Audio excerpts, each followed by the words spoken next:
दोस्तों, स्कूल के जमाने के दो सहपाठी जब विधानसभा में आमने सामने हुए तो क्या सीन हुआ, पूरी कहानी आपको बताते हैं। जब स्टालिन जूनियर यानी उदयनिधि स्टालिन ने तमिलनाडु के नए सीएम थलापति विजय पर रील वाली सरकार चलाने का आरोप लगाया, मीम कंटेंट बनाने का आरोप लगाया, हॉर्स ट्रेडिंग का आरोप लगाया, तो थलापति विजय ने भी हीरो के अंदाज में क्या जवाब दिया है, पूरी कहानी आपको बताते हैं। आज फ्लोर टेस्ट में दो भाषण चर्चा में रहे, एक स्टालिन का और एक थलापति विजय का। पहले बात करते हैं कि नेता विपक्ष तमिलनाडु विधानसभा में उदयनिधि स्टालिन ने डीएमके के नेता ने क्या आरोप लगाए विजय पर। उन्होंने आरोप लगाया कि विजय रीलबाजी ज्यादा कर रहे हैं, मीम कंटेंट बनाया जा रहा है, और उसे लेकर विजय ने जवाब दिया। पहले स्टालिन क्या कहते हैं जरा सुनिए।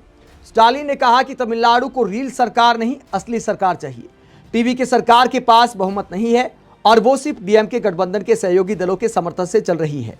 सीपीआई, सीपीआईएम, वीसीके और इंडियन यूनियन मुस्लिम लीग ने केवल राष्ट्रपति शासन रोकने और एक धर्मनिरपेक्ष सरकार बनने देने के लिए टीवीके को समर्थन दिया। आपका वैचारिक दुश्मन जिसने बीजेपी नेतृत्व में चुनाव लड़ा, आज आपको समर्थन देने के लिए मजबूर किया गया है। तो ये एआईएडीएमके पर ताना मारा स्टालिन ने कि आपका वैचारिक दुश्मन यानी बीजेपी के नेतृत्व में एआईएडीएमके ने चुनाव लड़ा, ये स्टालिन का दावा है। और चूंकि कई विधायक एआईएडीएमके के विजय के समर्थन में आ गए हैं, तो ये ताना इसलिए मारा गया है। आगे स्टालिन ने क्या कहा, मीम कंटेंट को लेकर क्या कहा। उन्होंने कहा कि तमिलनाडु की राजनीति अब मीम कंटेंट बन गई। सत्तारूढ़ टीवीके खुलकर होस्ट ट्रेडिंग कर रही है और राज्य की जनता को मीम कंटेंट बना दिया गया है।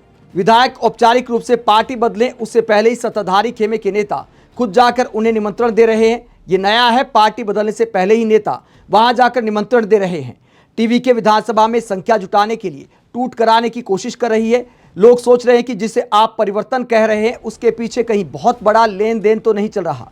तो लेन देन का आरोप लगाया स्टालिन ने, होस्ट ट्रेडिंग की बात कही और मीम कंटेंट की बात कही, तमाम आरोप लगाए। उसके बाद स्टालिन और डीएमके के विधायकों ने बॉयकॉट कर दिया। विजय ने बहुमत साबित कर लिया।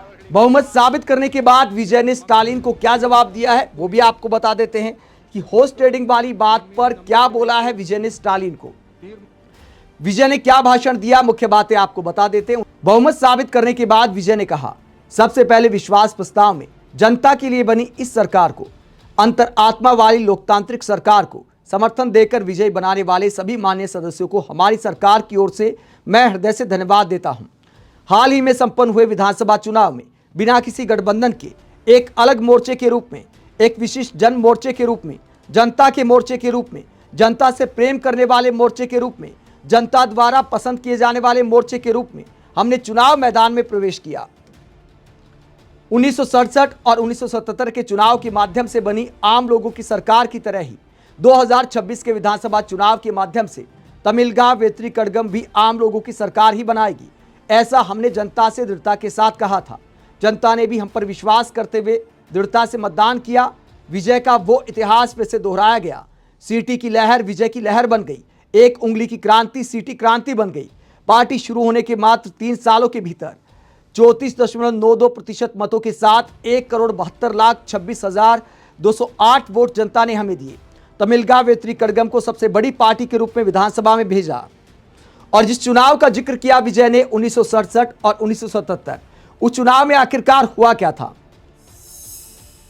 साल 1967 के चुनाव में क्या हुआ था, ये वो साल था जब डीएमके ने पहली बार कांग्रेस को हराकर सत्ता हासिल की थी।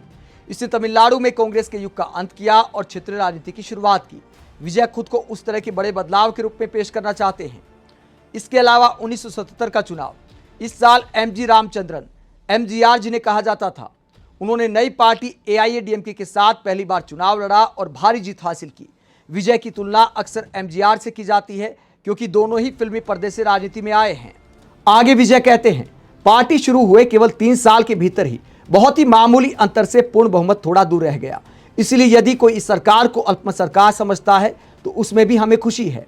हम खुद कहते हैं ये अल्पमत सरकार है। ये वास्तव में अल्पसंख्यक लोगों की सुरक्षा को स्थापित करने वाली सरकार है। सिर्फ इतना ही नहीं, महिलाओं, बच्चों, बुजुर्गों, युवाओं, सरकारी कर्मचारियों, शिक्षकों और मेहनतकश वर्ग सहित सभी लोगों के लिए बनी सरकार ही ये सरकार है। यही विश्वास सबको हुआ है, इसलिए इस विश्वास प्रस्ताव में वो सिद्ध भी हो गया है। आगे विजय कहते हैं, इस समय इस सदन में हमारी सरकार की ओर से कुछ आश्वासन देना चाहता हूं। तमिलगा वेत्री कड़गम के वैचारिक नेताओं पेरियार, महान नेता कामराजर, बाबा साहब अंबेडकर, वीरांगना वेलु नाचियार और जन सेविका अंजुलाई अम्माल के मार्गदर्शन में ये जन सरकार अंतरात्मा वाली लोकतांत्रिक सरकार देगी, इसका मैं आश्वासन देता हूं। सामाजिक न्याय, समान अवसर और सच्चे मजबूत लोकतंत्र के साथ धर्मनिरपेक्ष सामाजिक न्याय की नीतियों के आधार पर यह सरकार चलेगी, इसमें जरा भी बदलाव नहीं होगा। हमारे इस गहरे विश्वास पर भरोसा करके मतदान करने वाले सभी आंदोलन के नेताओं और उन आंदोलन से जुड़े मान्य सदस्यों को मैं फिर से धन्यवाद देता हूं। ये धर्म हमारा धर्म है, सभी लोग हमारे लोग हैं, इसमें वोट देने वाले और वोट ना देने वाले ऐसा कोई भेदभाव नहीं होगा। ये सबके लिए बनी सरकार है, ये आम लोगों की सरकार है, ये जाति और धर्म की सीमाओं से परे बनी सरकार है, ये भेदभाव ना करने वाली सरकार है, ये संस्कृति की रक्षा करने वाली सरकार है, ये सभ्य सरकार है, राजनीतिक कारणों से किसी को भी किसी भी प्रकार से प्रताड़ित ना करने वाली सरकार है। ये सब लोग धीरे धीरे समझेंगे, इसीलिए उछल कर जवाब देने की बजाय हर मामले में साहस के साथ काम करके सफलता प्राप्त करने वाली सरकार है। तो यहां पर उछल कर जवाब देने वाली राजनीति पर विजय कटाक्ष करते हैं और कहते हैं कि उछल कर जवाब देने की बजाय काम किया जाएगा। आगे विजय कहते हैं, ये पद और सत्ता के लिए बनी सरकार नहीं है, ये हम पर विश्वास करने वाले लोगों के प्रति कृतज्ञता का ऋण चुकाने के लिए बनी सरकार है। ये सत्ता दिखाकर धमकाने वाली सरकार नहीं है, ये सबको साथ लेकर चलने वाली सरकार है। तो यहां पूर्व की डीएमके सरकार पर एक तरह से कटाक्ष करते दिखाई देते हैं विजय। आगे कहते हैं, ये किसी के प्रति घृणा दिखाने वाली सरकार नहीं है, ये सबको चाहने वाली सरकार है। जनता ही महत्वपूर्ण है, केवल जनता का कल्याण ही महत्वपूर्ण है, वही हमारी एकमात्र नीति है। हॉर्स ट्रेडिंग नहीं, हॉर्स स्पीड वाली सरकार है। तो यहां पर स्टालिन को सीधा सीधा जवाब दिया।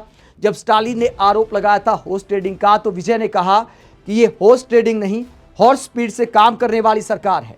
इसलिए अंतरात्मा वाली लोकतांत्रिक व्यवस्था को समर्थन देने वाले सभी लोगों को मैं एक बार फिर धन्यवाद देता हूं। तो विजय ने साफ कर दिया कि लोक कल्याण ही सर्वोपरि है, उछल कर जवाब नहीं दिया जाएगा।